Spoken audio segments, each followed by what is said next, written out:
is one of the most important parts of Quranic history that is never talked about, but very rarely, even by Christian apologetics. It's just not done because it's a it's a part of the Quranic history that needs a longer conversation.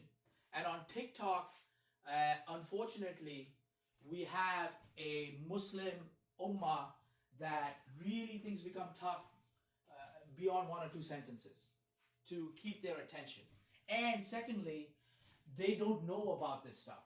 So it becomes into every one of them, we have to explain it, and again, we have to repeat the stories on it. So it becomes a little tedious. But why this story is really important about what I'm about to show you and talk about, it is because it absolutely shows that the Quran was written as a political book. It has no divine source. It's actually a political book. It's a man-made political book in there. And all of this comes from their own scholarship that I will show you. Okay? This is literally, I've seen God Logic maybe do it twice a year that he's done this. Maybe twice a year. I've seen Rob Christian approach it maybe a few times in a year. Right? And then I've seen Jai and DOC maybe do it. Not really much of the Christian apologetics or polemics approaches this particular topic. And what I'm talking about, ladies and gentlemen, and I'll start with in their history, is something called the Ahruf. Ahruf. We're going to talk about something called Ahruf. And this was a time, and the story and how this thing gets introduced. Ruf, R-U-F, okay? It's pronounced as Aru or Ahruf, whatever they want to pronounce it as. Doesn't make a difference. There was a time during Muhammad's period when he was teaching the Sahaba the Quran, that the Sahaba, two of them were in a particular mosque. This is Bukhari 7550. Bukhari 7550, where you learn the story, okay? Let me go ahead and make sure that you guys can see this properly. I will make it a little bit, let me see here, view, full screen maybe. There we go. All right, that's better. And hopefully you guys can see this a little better. Let me know if you can. If you cannot, then I will make it a little bit better. It's pretty decent, I think. I think it's pretty decent. So what we have here, the backdrop is a story. This is taking place in a mosque. Yeah, I made it a little bit bigger for you guys. It's taking place in a mosque, okay? And there are two Sahabas in the mosque reciting the Quran. There are two Sahabas in the mosque reciting the Quran. All right? And what they're doing is that they are one Sahaba name is Umar bin Khattab, and the other Sahaba's name is Hisham bin Hakim. So Umar bin Khattab, hey Al-Kat, God bless. Umar bin Khattab hears Hisham reciting a particular verse. His immediate reaction is of extreme agitation, and he wants to violently assault another Sahaba because he hears this verse being narrated differently than how he was taught by Muhammad. However, in the hadith it says that he waits for Hakim, the other Sahaba, to finish it, and then he jumps up on the podium. He takes the waistband, his cloth around his waistband, ties it around his neck, and he says, "Who taught you to narrate that verse in that manner?" And Hakim says, "Muhammad taught me to do it." And he says, "This is different." So Umar bin Khattab says, "This is different than I was taught. This is unacceptable." And he drags him with that cloth around his neck to Muhammad. And then he tells Muhammad, this guy is narrating that verse differently than how you taught me. Upon which Muhammad says, firstly, dude, take that cloth around, stop choking him, And then he says, hey, Hakim, go ahead and recite the verse that he's talking about. Hakim recites that verse, and Muhammad says, you have recited it correctly. Then Muhammad turns to Umar bin Khattab and says, you go ahead and recite that verse. And he recites the same verse, which is differently than what Hakim did. And Muhammad says to him, you have recited it correctly too. Now, this, creates a problem. And Muhammad says, well, the reason why you guys have recited it differently and it still works, he says in there, this is because Allah sent down his revelations to me in 7 Ahruf. In 7 Ahruf. And it's okay if you recite it in whichever manner. So now the problem is this, guys. For the first time we see the Ahruf being introduced into the Islamic history and theology. The reason for why Muhammad said this was, I'm going to give you a backstory and you have to understand this, is that remember, the Muslims say that their book is the exact precise revelation from their God. It's his exact words. It's his verbatim words in the Quran. The revelations are exact words that Allah spoke. If that is true, then could it be possible that their God could give, for the same revelation, give two different ways? For the same verse, give two different revelations. That they're different. If it is the exact words of God, all revelations should be identical, right? There can't be two different ones.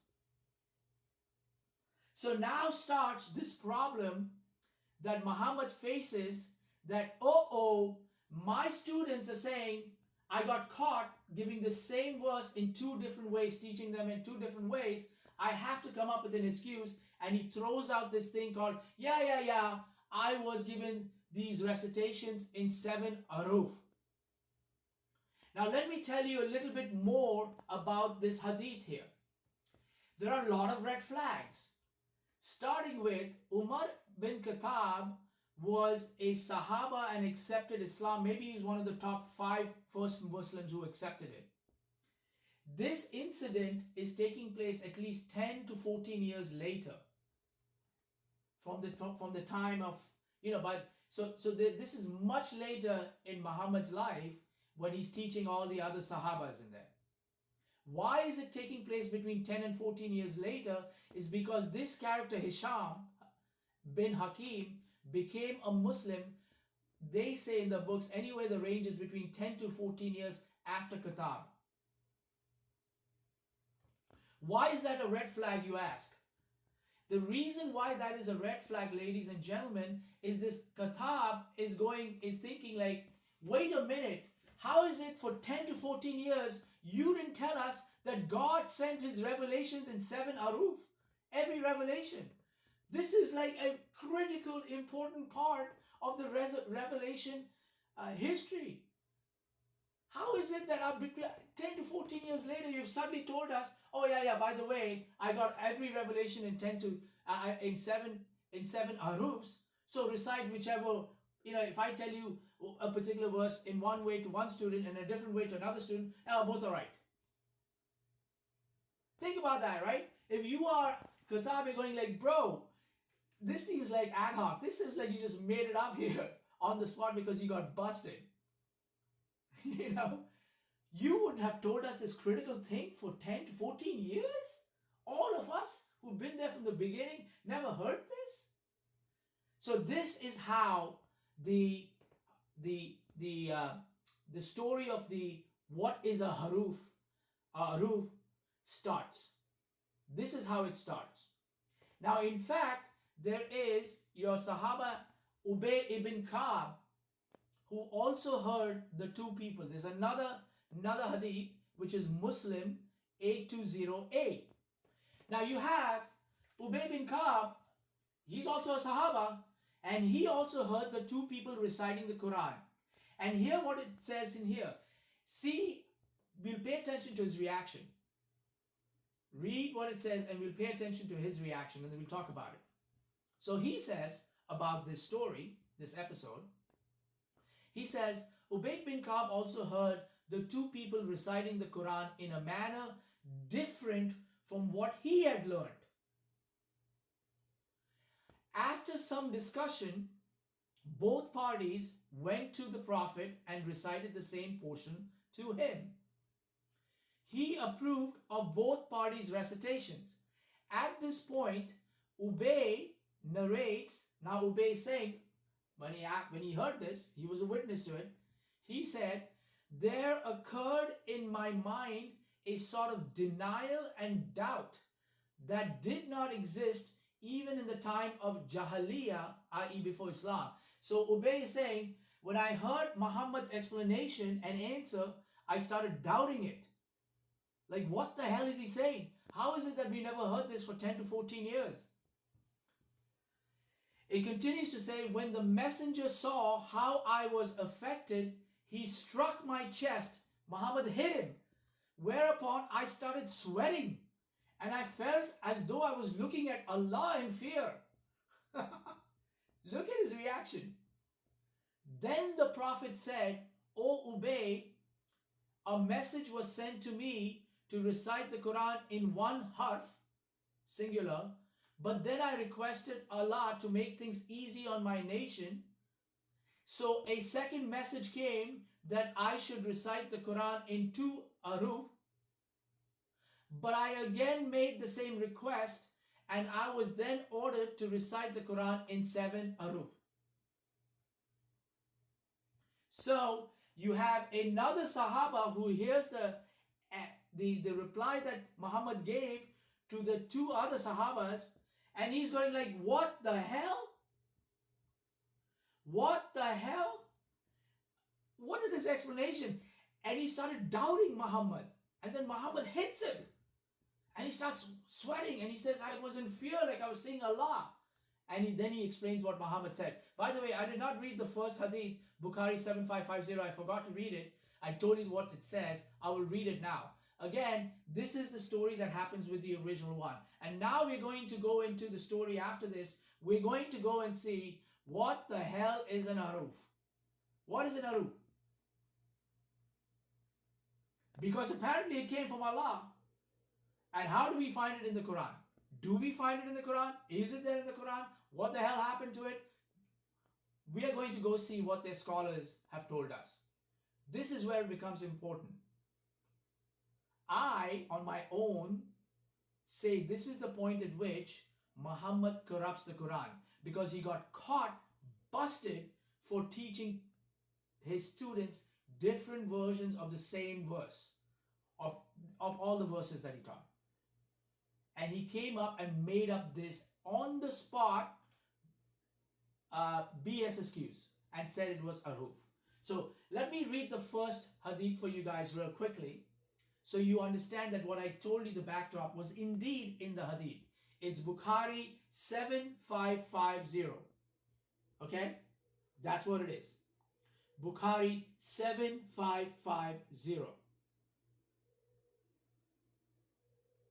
I will read that, and I think there are a couple of people requesting to come up, and we will take them up after this. It says, narrated by Umar bin Khattab, I heard Hisham bin Hakim reciting Surat Al-Furqan during the lifetime of Allah's Messenger. I listened to the recitation and noticed that he was reciting in a way that Allah's Messenger had not taught me. I was about to jump over him while he was still in prayer. He was about to get violent with him. That means what he heard was so different that his reaction was violence. I want to tell you something. These two people were from the Qurayshi tribe. They had only one dialect. They only spoke the Qurayshi dialect. You will hear Muslims who will come up and say there was a difference in dialects. It's rubbish. I will show evidence that their own scholars say Muslims who say this are just lying. It's rubbish. Because the two Sahabas in question were from the Quraysh tribe and they only had Qurayshi dialect. They only had one dialect. So it's not like one, Umar, is hearing something in a different dialect from Hakim. And remember, nobody is going to jump over and want to get violent with you because his reaction is of being violent with this guy over someone who said tomato instead of tomato. All right, let's continue. So he says, I listened to his recitation and noticed that he was reciting in a way that Allah's messenger had not taught me. I was about to jump over him while he was still in prayer, but I waited patiently, and when he finished his prayer, I put my sheet around his neck. He took his waistcloth and throttled him. This is a violent reaction. Nobody reacts. Number one, proof. They have the same dialect. It's not different dialects. They belong to the Qurayshi dialect. They both only speak Qurayshi dialect. Number two, nobody wants to throttle you over you saying tomato instead of tomato. So the Muslims will come up with that excuse. I put my sheet around his neck and pulled him, throttled him literally, and said, who has taught you this surah which I have heard you reciting? The other Sahaba Hisham said to Kitab, Allah's messenger has taught it to me. Kitab says to him, you are telling a lie, for he taught it to me a way different from the way you have recited it. Ladies and gentlemen, a Muslim will say recitation is only dialect sometime. Already we can prove that this is not a dialect, but recitation means you are literally sounding off the words that are written. The words could be different. Recitation doesn't mean only the accent you used, the dialect you used. That's rubbish. That's horse manure. When you recite something, you're reading it off a book. Or you're reading it from whatever your memory has done it. But those are words coming out. The words could be also different. And that's what it is over here. Because look at the reaction. The reaction is throttling him. And the fact that they all belong to the same tribe, the Qurayshi tribe, and they all have only one dialect. These two guys have only one dialect. Their people tell us this. Their scholars tell us this. So he says, who has taught you this surah for which I have heard you reciting? Hisham says, Allah's messenger has taught it to me. And so Kitab says back to Hisham, you are telling a lie, for he taught it to me in a way different, in a way different from the way you have recited it. Then he starts leading him to Muhammad. It says, then I started dragging him with this cloth around his neck to Allah's messenger, and said to the Prophet, this is Kitab telling Muhammad, I've heard this man reciting Surat Al-Furqan in a way that you have not taught me. And the Prophet said, O Umar, release him. So his first reaction is, stop choking him, bro. O Umar, release him. And then Muhammad tells Hisham bin Hakim, O Hisham, recite. Recite, O Hisham. So go ahead and recite that verse. Then Hisham recited in the way that I heard him reciting. In other words, Hisham recited in the way that Kitab had heard him reciting. Allah's messenger then said, it was revealed like this. So Muhammad is confirming, yep, the way you just recited it, Hisham, it's good. It was revealed to me that way. Then Allah's messenger turning to Kitab said, recite, O Umar. And so Umar bin Kitab recites, he says, I recited in the way he had taught me. Umar recites it in the way Muhammad had taught him, which is different. Whereupon Muhammad said, it was revealed like this. That means you are also right. And added, the Quran has been revealed to be recited in 7 Ahruf. So recite of it whichever is easy for you. Remember, recitation doesn't mean only accents. Recitation means you are actually speaking out loud the words that are written in the book. or the words that you have been memorized. The words could be different. It has nothing to do with dialects. Now, one of the other mistakes the Muslims will make is that they'll say there are 7 Ahruf, is Ahrufs are Qirats. That is wrong, ladies and gentlemen. Qirats come 50 to 70 years later. In fact, their scholarship says that when you come across a Muslim who thinks just because the number 7 is attached to Ahruf and the number 7 initially was attached to a Qirat, that means it's the same thing. He says those are idiots and they're ignorant. The ones who think that an Ahruf is a Qirat and a Qirat is an Ahruf are idiots, are ignorant. That's what the scholar says. Serious scholars are saying that. Qirats are not this thing. That is what the Muslims will come and will give the excuse. Now let's see if these folks who are down still requesting up, if they're Muslims and if they want to come up and discuss this.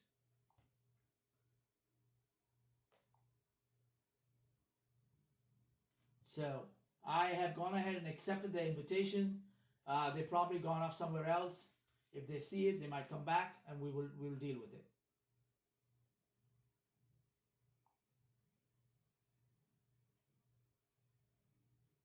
If they see it, they might come back and we'll deal with it. So now they haven't yet come back in here. All right, so let's continue with this, okay? Let us continue with this. Hold on a second. Let me get everybody's requesting up here. I'm recording the session too, so I don't want to be too, so that I can play this up for everybody else. So let's make sure that I finish off with this stuff, and then we can, in between, if people want to come up, that's fine. I'm recording it, so I'll put it on my YouTube. By the way, guys, follow me on YouTube. It's at J49er. Just find me there. That's it. At J49er on YouTube. Follow all my accounts in here. This account that I'm talking on, the other account that is the black and red book. Okay, follow that. And then the host account that I have up here.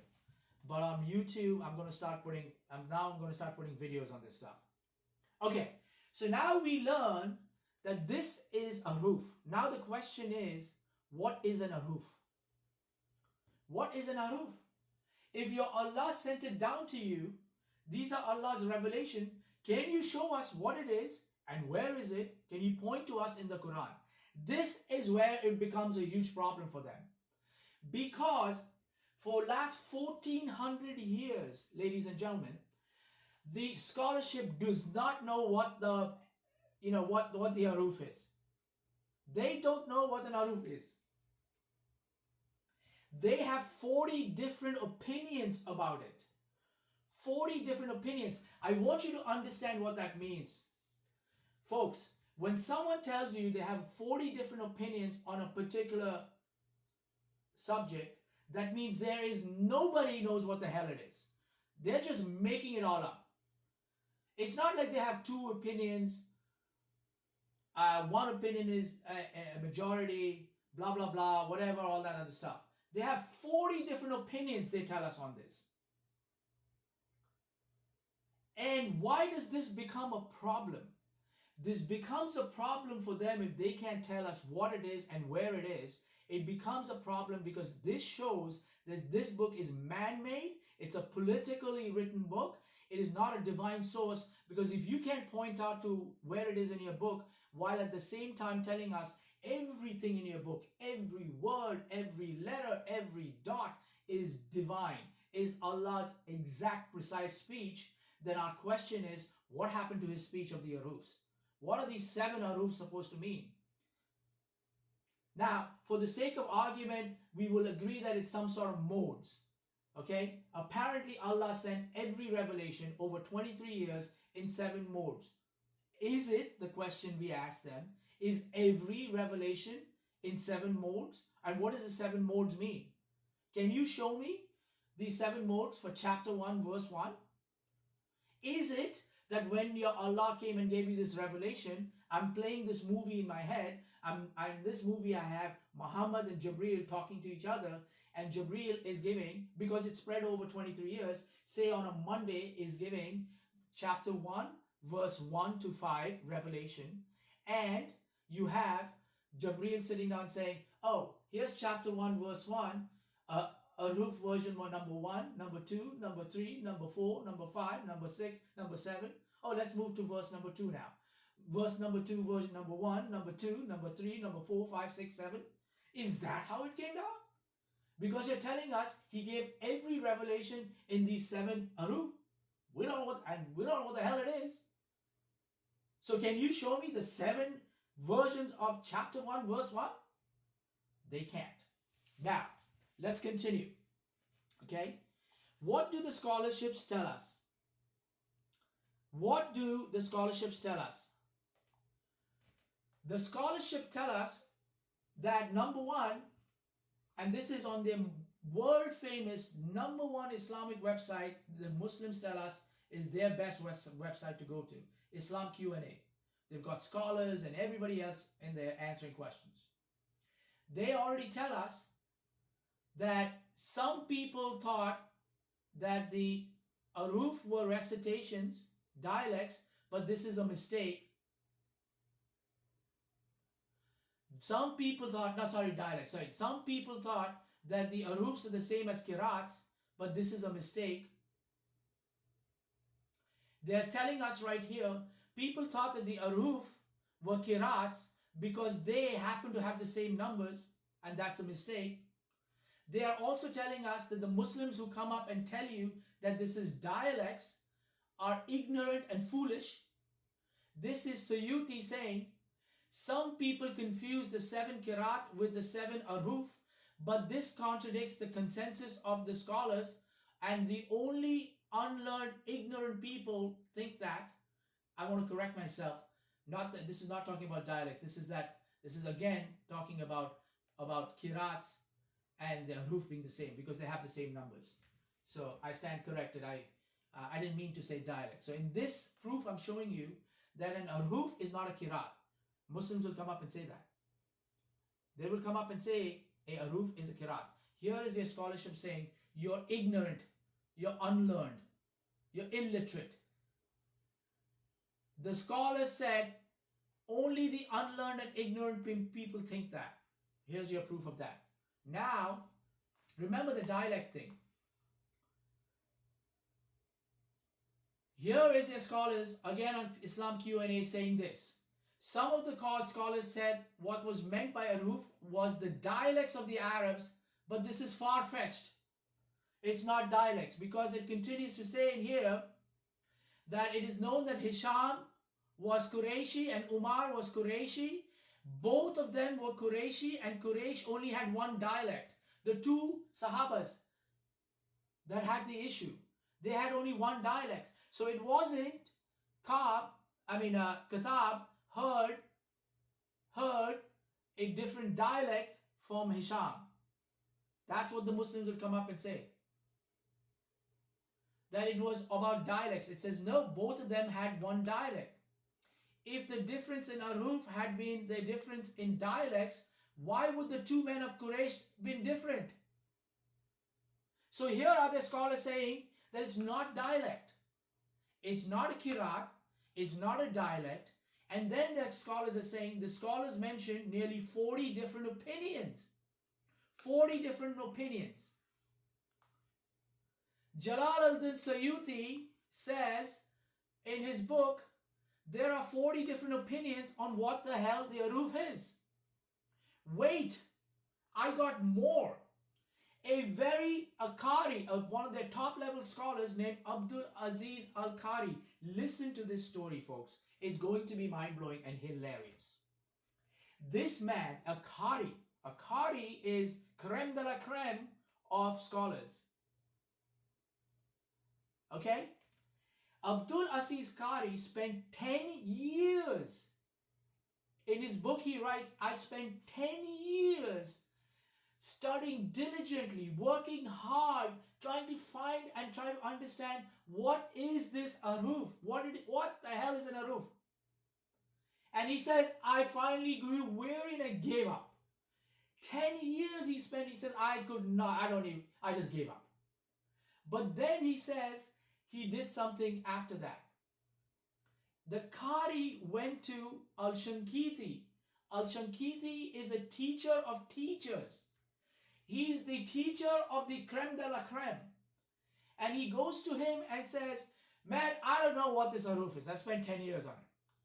And what do you think it is? And he says, my conclusion is, I don't know what it is. This is absolutely hilarious. Their scholarships have no idea. Let me read out of this book.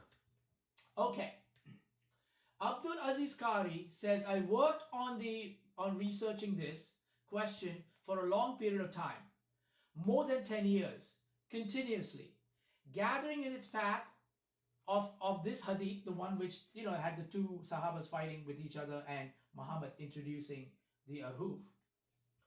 Gathering in its paths of this hadith and its transmission strands, following up with its isnad and everything else, following up the words of the scholars about it, assiduous, that means thorough. Assiduous means I was thorough at it, what I did. Assiduous in giving its due prudence. Diligent, that means hardworking, in making comparisons and reflection. Steadfast in bearing its difficulty and overcoming the faults on its path. All this work he's saying I'm doing for 10 years. Until one day my chest grew weary because of it. He couldn't figure it out. He gave up. So what does he do? So I sought recourse after Allah the Exalted to one of our teachers, and he is the author of Adwa al-Bayan, the famous Adwa al-Bayan, and that is Sheikh Muhammad al-Amin al-Shankiti, the teachers of teacher. So he asked the Sheikh Shankiti, the teachers of the creme de la creme scholars. So he asked him, he says, so I asked him what conclusion he had reached concerning the meaning of this hadith on Ahruf. To which the Shankiti said, the conclusion I have reached is that I do not know what it means. They don't know what it means, ladies and gentlemen. Why is this a huge problem, folks? If Allah, you tell me your book is a divine, exact, precise words of your God and His revelations, where is this Ahruf? What does it mean? Can you show it to us in your Quran? And the scholars are going, I spent 10 years breaking my head over it. I don't know. The creme de la creme scholars are saying, we don't know what the hell it is. Then we go to the teacher of the teachers, and he says, my conclusion, I don't know what it is. I am telling you, this stuff is not talked about much on our Dawah stuff, about their history of their preservation, that shows absolutely that this Quran is nothing to do with the divine source. It is absolutely a political book made by man, and their scholarships are telling us. They're proving it to us. Now, here is a modern scholarship regarding these Ahrufs. Now, let me give you a little bit of a backdrop. For whatever reason, the Germans are known and are well respected by Muslims on having great information on the historical, on their history of Islam, on the history of the Quran, on the preservation of the Quran. The Muslims respect the German scholars on it. And for whatever reason, guys, the Germans are really good at it. It's a two-way respect. Here is one of the two scholars that they respect, talking about what they found out about this particular topic on Ahruf. What the hell these 7 Ahrufs are. Their names is Noldecki and Goldziger. Goldziger and Noldecki. And here's what they go about to tell you. Before I read it out to you, I'll tell you brief synopsis of what they're going to tell you so you understand it while I read it. They said essentially that it is pretty obvious that Muhammad got busted, caught, giving verses, teaching verses, the same verses differently to different students. He forgot that he's teaching the same identical verses differently to different students, different things he's saying about those verses. And it becomes obvious that he makes up this story of the seven Ahruf. That is what they say. Now let's read. We already read so far we've read about what the Islamic scholarship says. We don't know what the hell are the Ahruf are. Certainly they're not qirats. Certainly they're not dialects. We can't figure it out. Now you've got well-respected German scholarships that the Muslims respect saying that this is obvious, completely man-made. Muhammad just made it up. Let's read. So, this is from Nasser Shadi's book, okay, in that he says, the Western scholarship did not devote much attention to the tradition of the Ahruf, whether from the perspective of accuracy of its transmission or importance of Quranic sciences. So they start off by saying, there's not too much of Western scholarship that pays attention to Ahruf. For whatever reason, they don't talk about it. There's not too many people who pay attention to it. But we do have Goldziger and Noldecki who briefly and analytically discuss the background of this tradition of Ahruf and its connection to the Qirat disciple. Noldecki examined the different interpretations of what was possibly meant by when Muhammad said about this Ahruf. And he critically rejected most of these interpretations. Remember, there are 40 different opinions on this. He's rejected it all, most of them all. In his opinion, he said this. He attributed the different modes of recitation, i.e. the Ahruf, to the prophets. Listen to this. He attributed the different modes of recitation, i.e. the Ahruf, to the prophet's inability to accurately remember what he himself had recited earlier. He says that this Ahruf is made up because the prophet did not remember what he had recited earlier and had, i.e., given different recitations, different words for the same verse to different people. He attributed the different modes of recitation, Ahruf, to the prophet's inability to accurately remember what he himself had recited earlier, thus giving way to discrepancies in the rendition of the verses. Boom. Boom.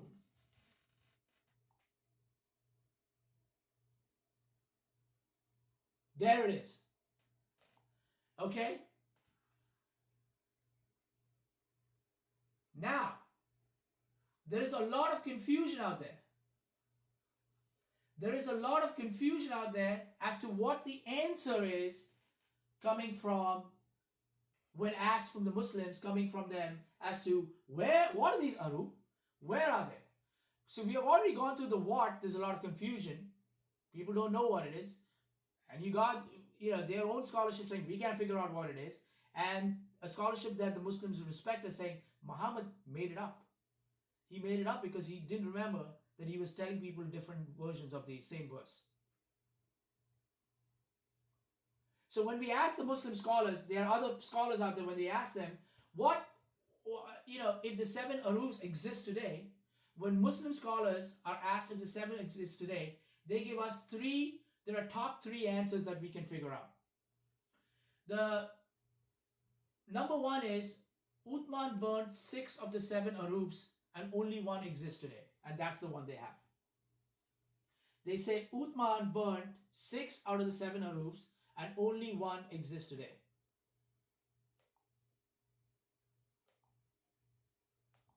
Okay? Let me make this a little bit better here.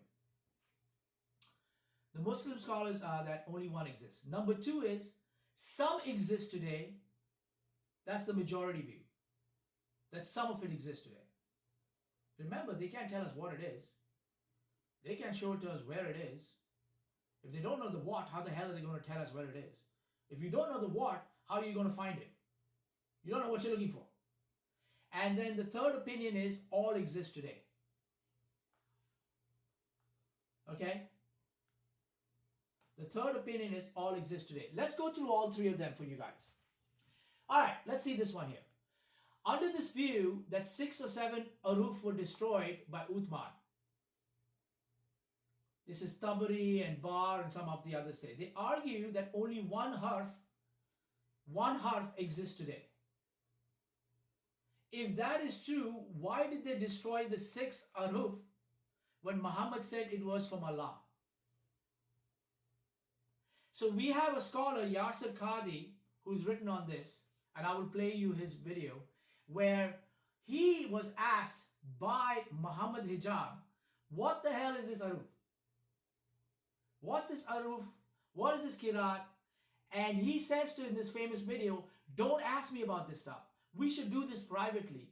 Don't put it out in the public. We shouldn't talk about this. But he was pushed and he talked about it. And you'll see the video where he also explains everything that I'm going to go through. And he says, we don't know what the hell it is.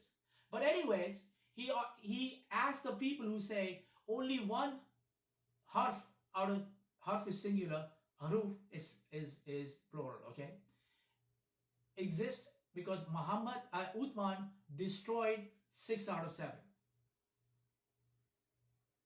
So he asked, where is it then? Do the differences in the qira'ats come from? Where do the differences in the qira'ats come from between that and the Ahruf? Explain it to us. How can one harf account for all of the many different Qurans we have today? He asked that question.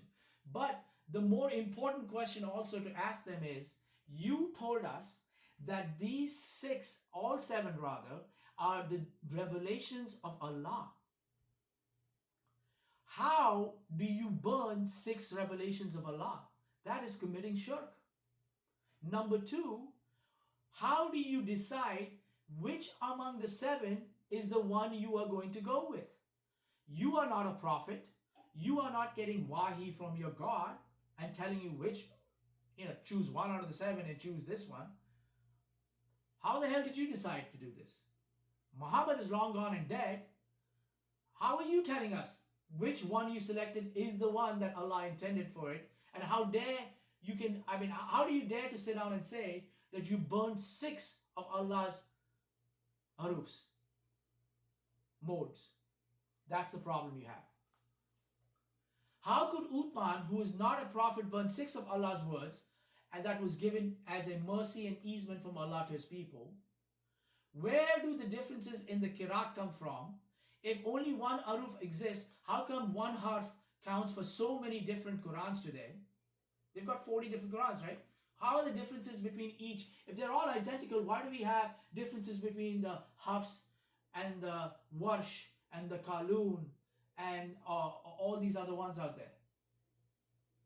Okay, the second one says, the second of the opinions is that they all exist today. Under this view, they said all the Ahruf exist today. They argue that the 7 Ahrufs are scattered and preserved throughout the 10 canonized Qirats, because they argue there is no way that the companions would disregard and destroy any of the Ahruf taught by Muhammad. So they reject the 6 out of the 7. They reject that one. The people who say 6 out of 7 were destroyed. So Yasir Qadi asked, how is it that we have documented readings of the companions which differ from the 10 Qirats, thus cannot be from the Ahruf according to this view? He argues that the companions must have been reciting according to some Ahruf which are not preserved in the Qirats. In other words, we have Ubay bin Ka'b, we have Ibn Masud. They have their own Qurans. They have their own Mus'haf. Abu Bakr, own Mus'hafs. And those don't match up with the Qirats. So how can you say the Qirats, you got it from the Ahrufs? And basically they're trying to prove the Qirats have nothing to do with the Ahruf. That's what he's saying. Yasir Qadhi is saying in that. And we are also saying that. Okay?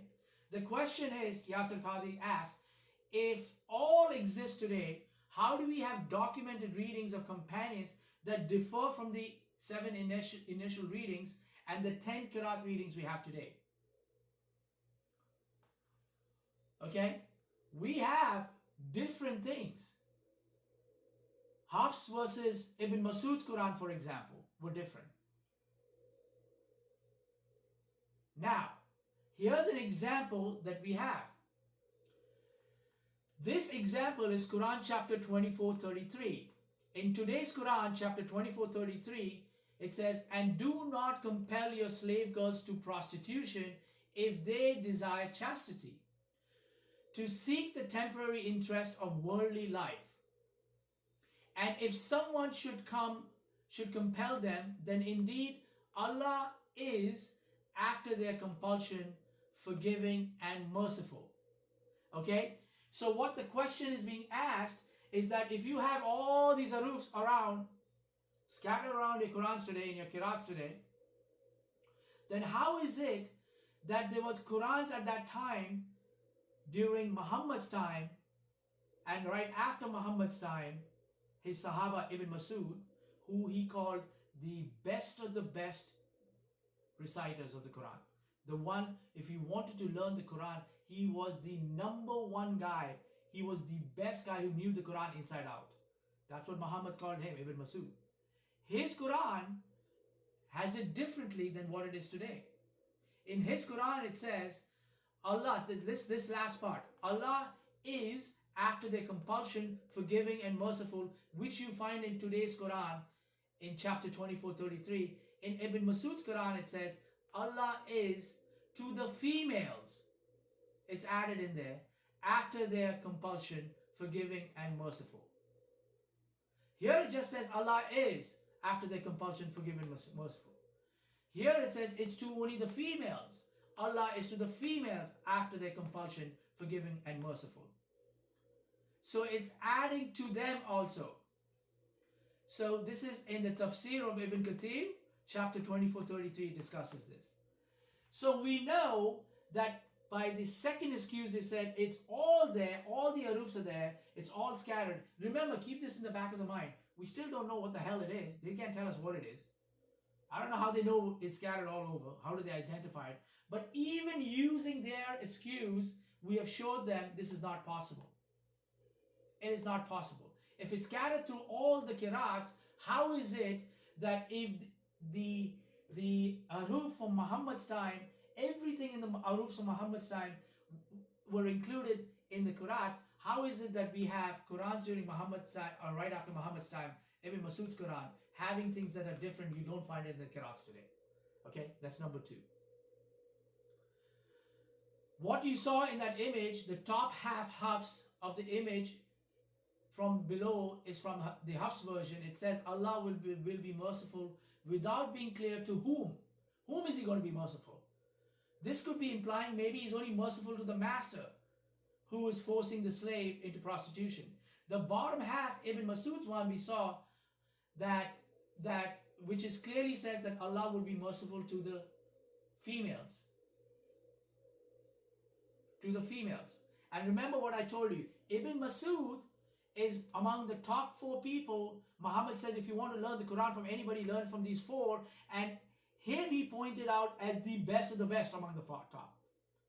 I heard Allah's Messenger saying, learn the recitation of the Quran from any of these 4 persons: Abdullah ibn Masud, Salim, the freed slave of Abu Hudayfa, Ubay bin Ka'b, and Muad bin Jabal. So Abdullah bin Masud is Ibn Masud. Yasir Qadhi's point about people who say that these Ahrufs are spread over all the Qiraats, all the different Qurans that we have today, is that the people who say that the Ahrufs exist today in the 7 or the 10 readings, they have to account for the fact that Ibn Masud's reading, something is completely different from the 10 we have today. Where did he get his Quran from? From if it wasn't from Muhammad? Where did Ibn Masud get it from then? In another example, to prove that the second thing of it's all spread over in all the Qurans today is rubbish. Again, keep in mind, folks, do not forget this. They can't show us, they can't tell us what it is. We're just playing along on this, and they're telling us it's all over the Quran. We're playing around with this, but if they can't tell us what the hell it is and point to it, then they have a problem. But now we're playing around with this and saying you're claiming it's in all of the Qurans, it's spread over all of the Qurans, these 7 Ahruf. So here's another example in chapter 48:9. In chapter 48:9 of today's Quran, it says, that you may have belief in Allah and His Messenger, support Him and honor Him, and glorify Him morning and evening. Okay? The question is, who glorify whom? Muhammad or Allah? Because it say that you may have belief in Allah and His Messenger. It's naming both of them. And then it's adding, then we have, and glorify Him morning or evening. Now the Qatada and other companion Qurans, these are the other Qirats, okay, in there they say that you may have belief in Allah and His Messenger, support Him and honor Him, and they glorify Allah in the morning. So in this Quran from the companions has 2 add-on words, and it points to Allah as being glorified. So from the top image, it does not tell us whom to glorify, Allah or Muhammad. The bottom half from Qatada ibn Nu'man's Quran, one of the companions of Muhammad, has 2 add-on words, and it points to Allah as being glorified. So Yasir Qadi asked, hey guys, if you say that all 7 Ahruf exist in 10 readings that we have, i.e. spread across them, then where do the companions get this version? He says, well, they must have had the original Ahruf, and those were lost because they're not in the 10 canonical readings we have today. There's your problem.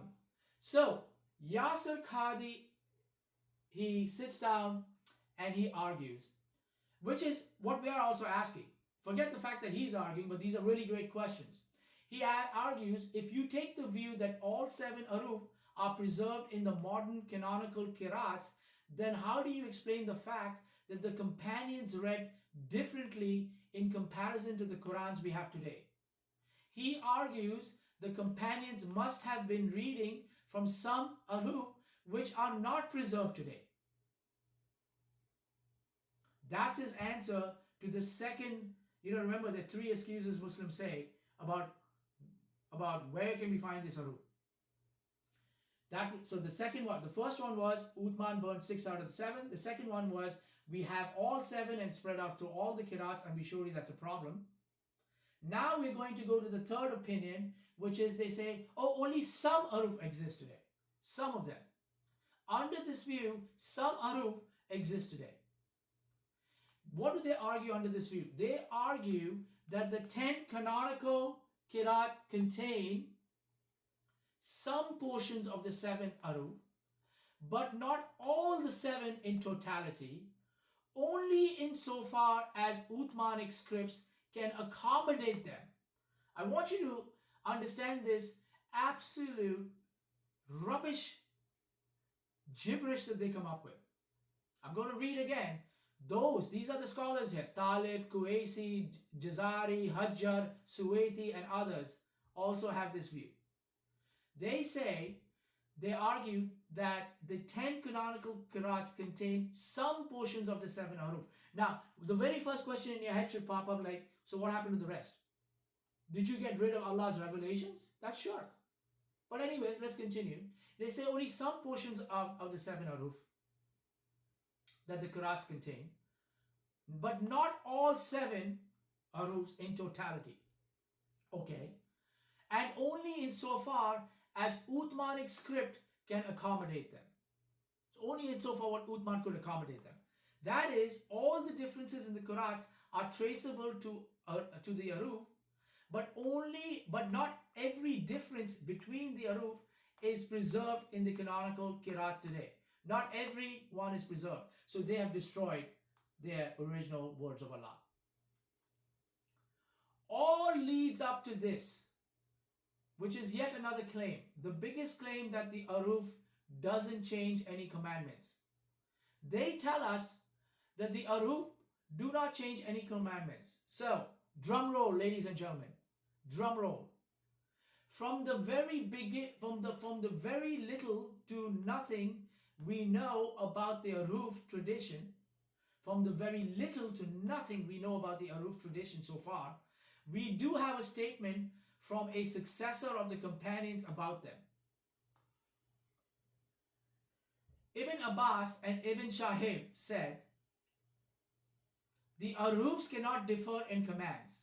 Ibn Abbas reported God's messenger saying, Jabril taught me to recite one harf when I replied to him and kept asking him to give me more. He did so till he reached 7 harf. This is Bukhari and Muslim. And then Ibn Shahib, that is Ibn Shahib Tabi, said he had heard that those 7 Ahruf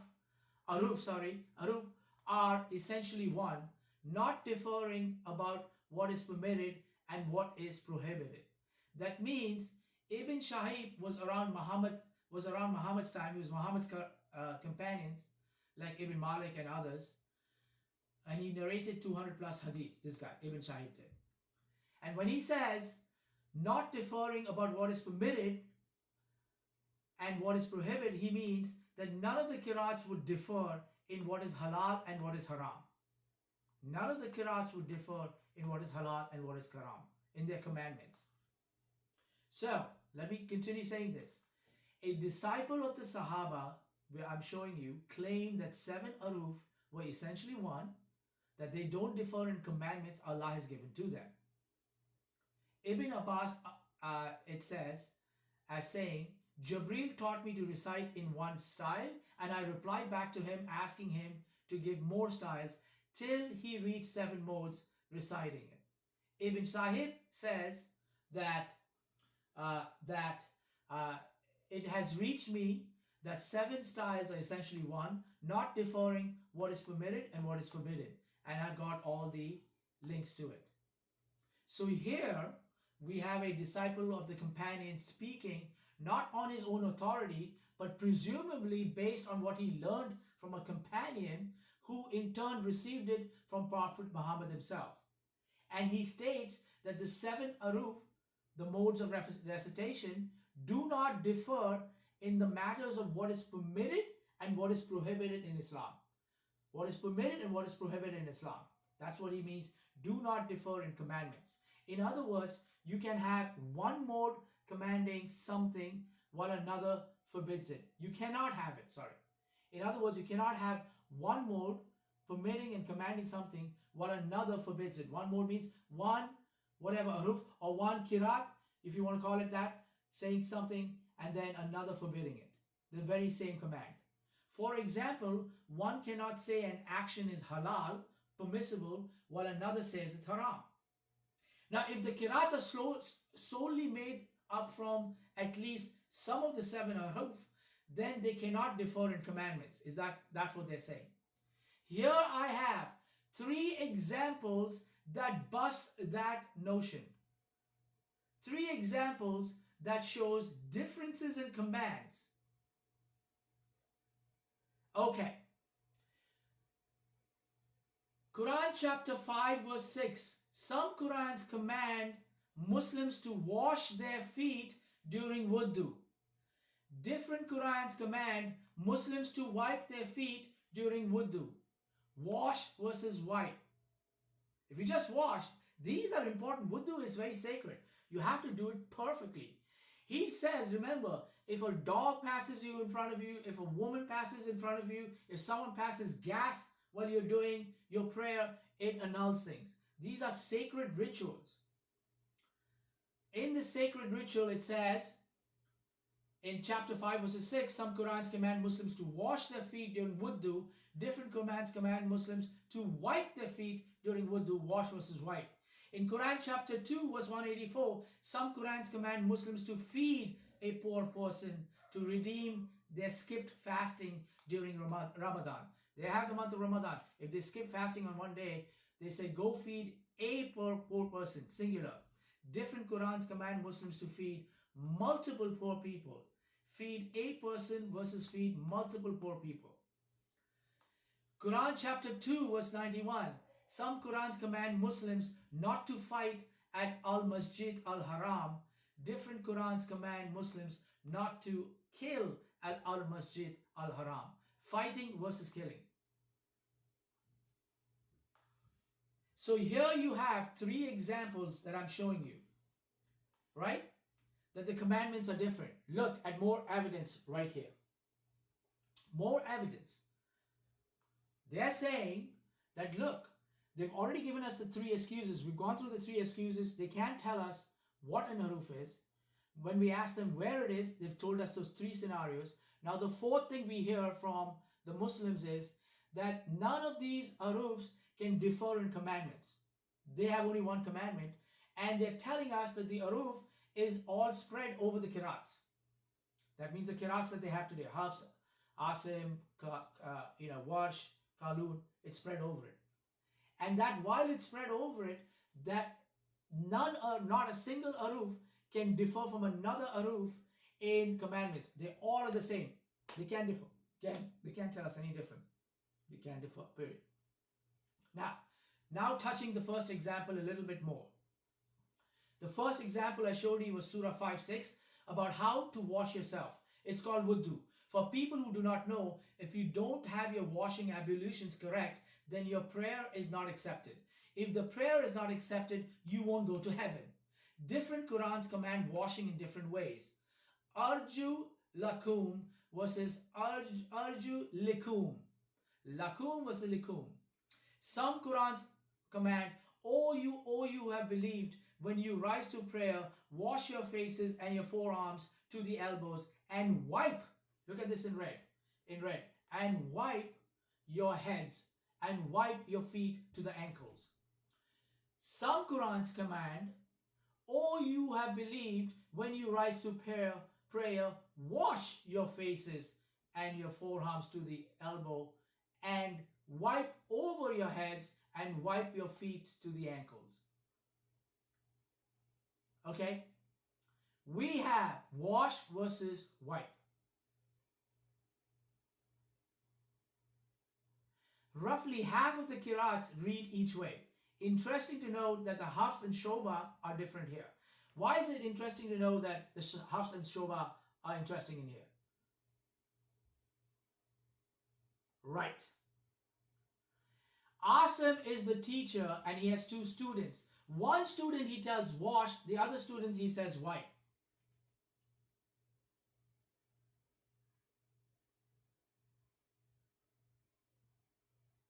Here it says wash your feet and ankles. Here it says wipe your feet and ankles. Okay?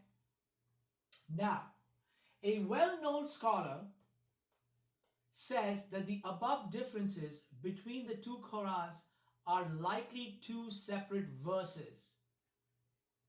That means, ladies and gentlemen, that when they tell you that Allah only said it in one way, or rather the verses weren't different, it's just accents and all that other stuff, dialects, it's rubbish. Here you have a well-known, look at the proof out here. We've got the book also linked. Abu Jafar al-Nahas, who claimed that the 2 readings were akin to 2 separate verses. The case of Valere Lectiones in classical Islamic jurisprudence, grammar and the interpretation of the law book by Mustafa Shah. Right there, a very well-known scholar says, oh wait, these are not the same, these are completely different verses. 2 different verses. Okay? In Quran chapter 194, it says, the Quran commands Muslims who do not fast during Ramadan because of sickness of age or traveling that they need to make up for it. Some Qurans instruct that one should feed one person, while others advise feeding multiple poor people. Getting it right is critical. If you don't redeem your fasting correctly, you don't go to heaven. Okay? This is the Hafs Quran, this is the Warsh Quran.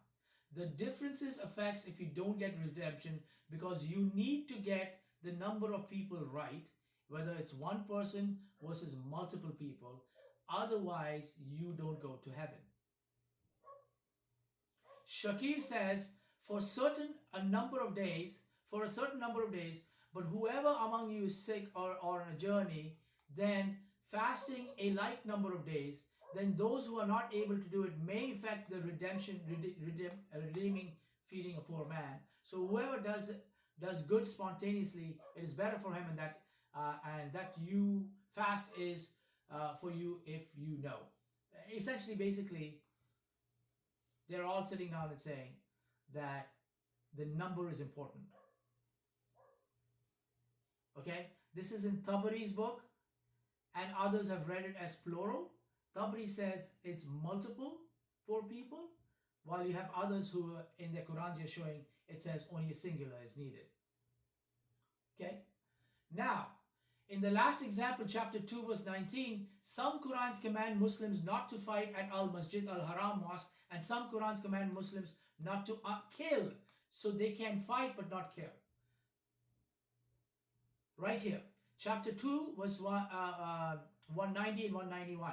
Fight in the way of Allah and those who fight against you, but do not transgress. Indeed, Allah does not like transgressors, and kill them wherever you overtake them, and expel them from wherever they have expelled you. And fitna is worse than killing. And do not fight them at Al-Masjid Al-Haram until they fight you there. But if they fight you, then kill them. Such is the recompense of the disbelievers. While in other Qurans the command is, and do not kill them at Al-Masjid Al-Haram until they kill you there. But if they kill you, then kill them. What? If they kill you, then kill them? If you're dead, how the hell are you going to kill them? This is in the Qasai and Khalaf Quran. Okay? Look at that nonsense in here. Just the 3 examples of many where the Qurans differ in commandments. One second.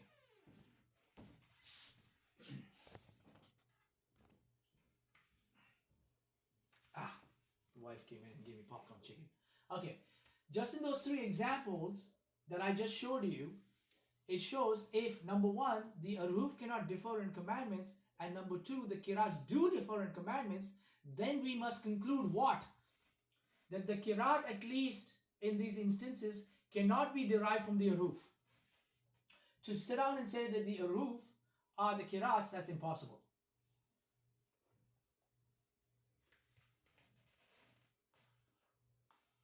Okay? And with that, I'm ending my presentation. With this summary, we have showed you that Muhammad, when he got caught with 2 students from the same tribe, same dialect, coming to him and saying, you have taught us the verses differently. He says, both are good. No problem. Because Allah gave me 7 Ahruf. We soon find out after that nobody in the scholarship knows what the hell the 7 Ahruf are, let alone point to where it is. We have some of them saying it's dialect, but there are 40 different opinions.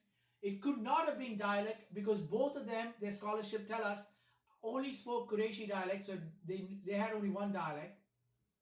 The 2 Sahabas in questions who brought that issue to Muhammad. And then we see people sitting down and telling us that you can find this Ahruf, sometimes a little of it in all the Qirats, and we just discovered that Ahrufs are not Qirats. Their own scholarship, not only did we prove it, but we also have their scholarship says only the illiterate and ignorant will tell you that Ahrufs are Qirats. And then we have people sitting down and saying that Uthman destroyed 6 out of the 7 Ahrufs, and that's the one that we have is the one correct. That means they destroyed Allah's revelations, which is shirk. Some of them saying it's spread over, some of it is spread over the qirats, some of it saying all of it is spread over the qirats, and we show that that's not possible because the Qurans that existed during that time with the other Sahabas, they had words in it that don't exist in the qirats. So if the qirats are really a true reflection of the Ahruf that the Sahabas had, then they should have the same identical, they shouldn't be missing. And finally, we showed that they made a claim of all the commandments are exactly the same across all the qirats and the Ahruf. The Ahrufs don't differ. If there's a commandment, they can differ among each other, and those happen to be in the qirats. We showed you that the commandments also differ among the different qirats, among the different Qurans. And that, ladies and gentlemen, proves to you that this is a man-made political book. It is a man-made political book. It doesn't have a divine source. Show us the money. Show me the money. Show me the Ahruf. Show me the Ahruf. What is the Ahruf? Prove it to us. And they cannot. I'm going to actually play a video, which I don't know if I skipped through it, but let me see if I can play this video from Yasir Qadhi. 1 second. I gotta see where that video is. Oh wait, I know what the video is.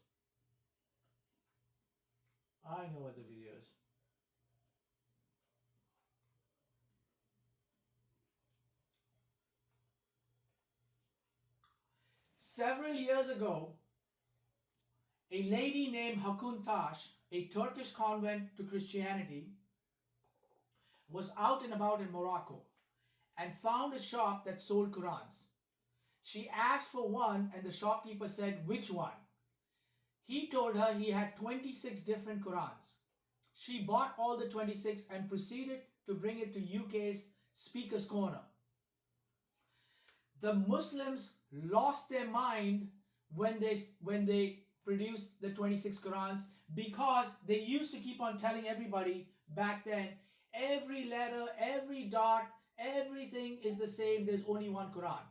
I'm going to briefly show you that video. Then I'm going to show you Muhammad Hijab, who was there at that time when the Christians were showing all the different Qurans. He was present and he pulled all the Muslims and said, come on with me, get out of here.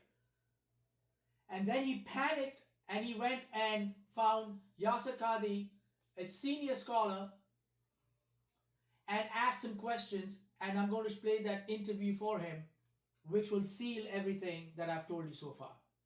So let me give you this really brief thing of... Agree with each other. No. This is the Christians. Is there even one Quran that agrees with the Quran we have here today? No! This is the Quran we use today. It's the same Quran. This is not the same Quran as these ones we have here today. Surah Tel, like I says, Yaksibuna. What's that mean? Yaksibuna. Anyways, that was, and that lady, by the way, she was stabbed by the Muslims. This lady here, she was stabbed by the Muslims for bringing all those Qurans. In Speaker's Corner, she was stabbed, okay? Alright, now, this is Yasir Qadhi. Sorry, I'm having that chicken bit out there. Nugget. This is Yasir Qadhi in the first video, and the subsequent videos, he's talking about, we don't know what the Ahruf is. This has nothing to do with the Quran. There are huge problems with our preservation. And I'm going to play these videos for you. Here we go. If I were to give you a blank mushaf, yeah, and tell you to write what... This is Muhammad Hijab asking Yasir Qadhi, if I just gave you a plain piece of paper and I told you to write, the Musaf means a book, I told you to write the original Quran, that came from Allah, would you be able to do it? That's what he's asking him. Okay? Here we go.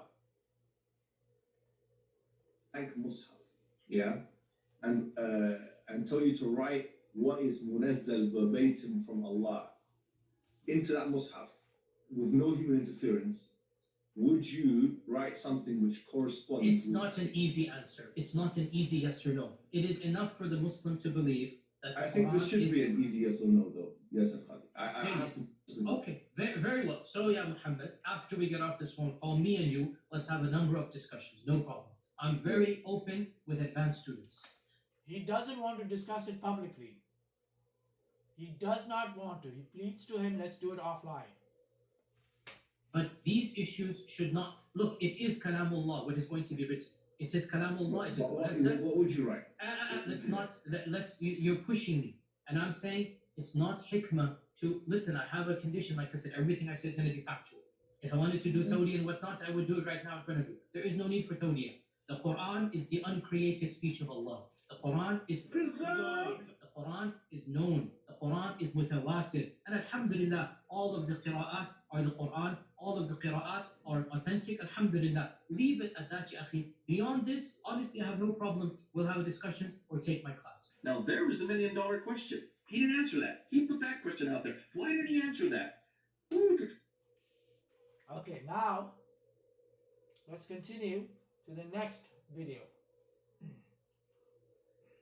You saw he's being asked to answer it. He doesn't want to answer it. We'll do it offline. I don't want to make it public. There's a reason for that. Let's go.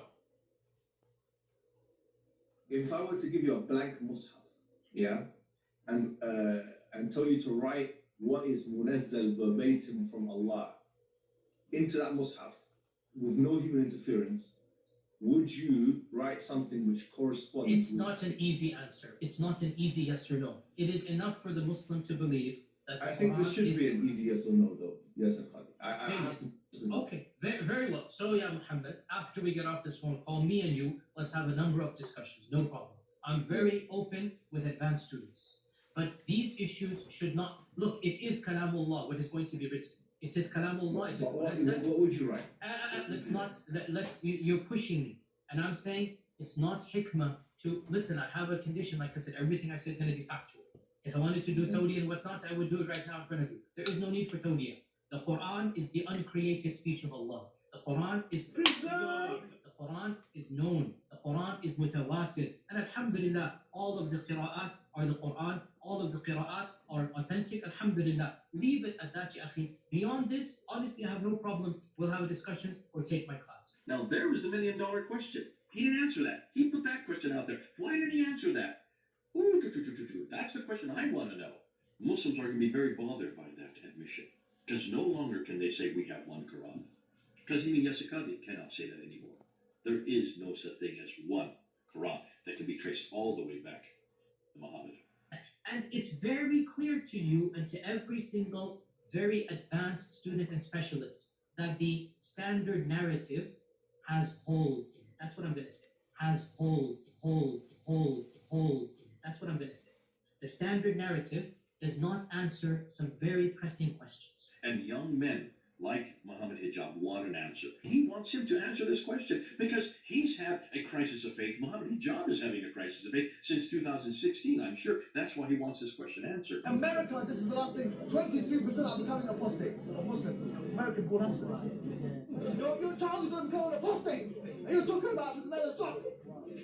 How dare you, man? What is happening in the last few years is not me anymore. It's the Western academics. These problems are now becoming mainstream. And by and large, our ulama in the Eastern world are not aware, by and large, of what's going on in the Western side of things.